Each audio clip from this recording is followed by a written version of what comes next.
And now, True Hollywood Stories with K. Rich.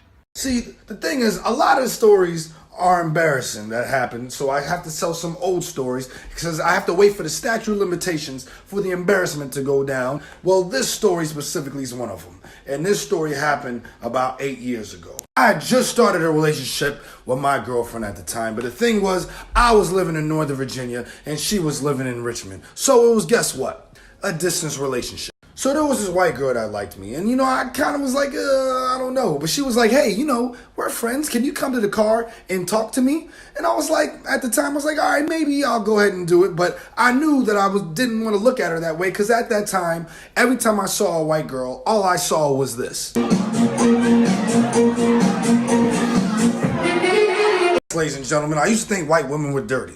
You know why? Because every time I see them in the club, they always making out with some complete stranger. It's almost like they're like, hey, Becky, you know what I want to do? I want to go to the club so I could just make out with some stranger. So I was like, I find it disgusting. With herpes and all that shit like that, I'm like, yuck. But I try to be open-minded. So she pulls up and she's like, we're sitting in the car and she's like, how's your summer? Blah, blah, blah. And I'm like, yo, my summer was good, blah, blah, blah, blah, blah. I look and every time I talk to her, she's doing this with her hair. So I'm like, yo, what's going on? So I'm looking to see why she keeps covering herself. Lo and behold, the damn girl got a hickey on her neck. Here this girl is that trying to like me, and she's trying to talk about, hey, what's going on with us, even though I tell her I got a girlfriend. She's like, she came and couldn't even come and try to get the hickey off her neck or wait a couple of days and nothing. Just disgusting. So you know what? I say, peace. I'm out. So listen, back in these days, I used to always be on Uvu or Skype, and I used to always be looking smooth like this.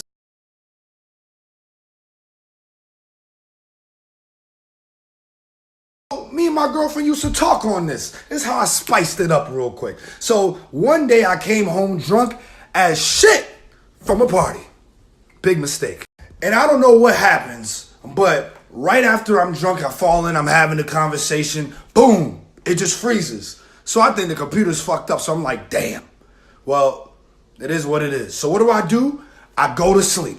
I wake up the next day. I get a call from some guy. I'm not going to say his name, but I'm going to say maybe his name is Swingaling. He says, yo, what happened to you last night? I said, yo, nigga, I don't even know. I got drunk as shit. He said, yeah, man. He said he was hanging out with this girl, the white girl. Let's say her name was Becky. And I was like, yo, you hung out with that girl? I said, yeah.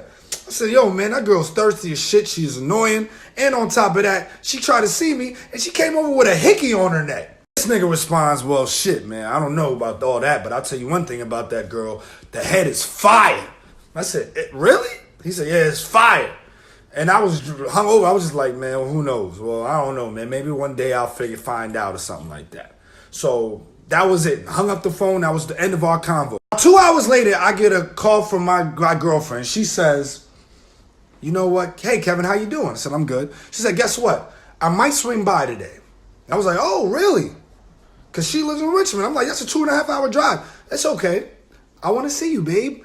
I might swing by today. So I'm like, all right, cool. Just let me know when you outside. That's what I said. And why would I not be surprised? This is Richmond, Central Virginia.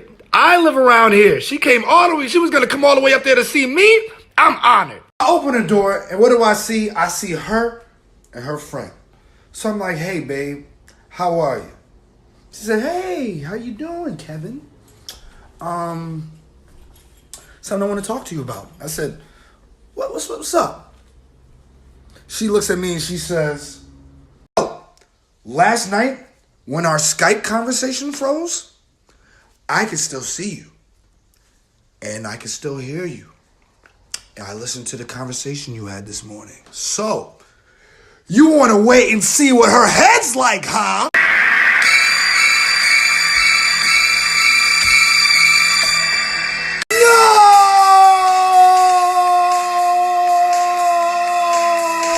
This girl immediately punches me in my chest. It took every air out of the lung that I've had. I thought I had nigga with asthma all of a sudden. The crazy thing is my mother's right there. So she slaps me. First of all, do you know how crazy you gotta be to slap a nigga in front of their mom and not give a fuck? What the fuck, Kevin? You want to embarrass me? You want to try to find out what the head like? I'm like, ow! Like,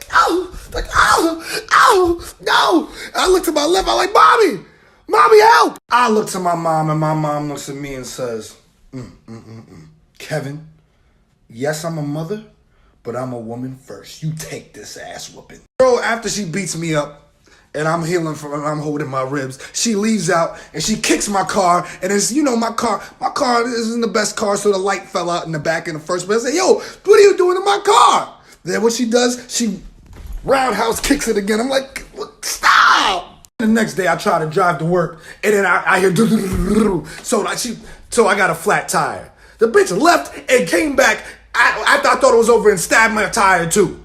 Then it hit me.